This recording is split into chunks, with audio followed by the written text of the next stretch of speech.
মধ্যপ্রাচ্যে চলমান সংঘাত বন্ধে যৌথ উদ্যোগ নিয়েছে পাকিস্তান ও চীন।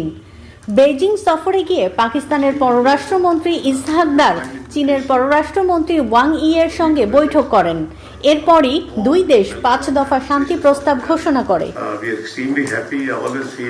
যৌথ বিবৃতিতে অবিলম্বে যুদ্ধবিরতি, সংলাপের মাধ্যমে সমাধান এবং গুরুত্বপূর্ণ নৌপথ, বিশেষ করে হরমুজ প্রণালী এর নিরাপত্তা নিশ্চিত করার আহ্বান জানানো হয়। মধ্যপ্রাচ্যের সংঘাতে সরাসরি জড়াতে না চাইলেও চীন শান্তি প্রতিষ্ঠায় কূটনৈতিক উদ্যোগে জোর দিচ্ছে।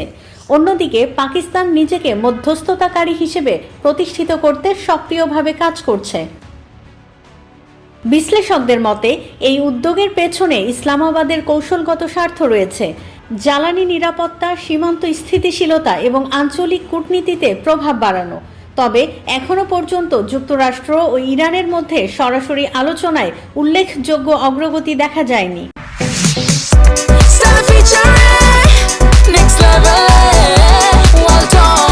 Side by side fridge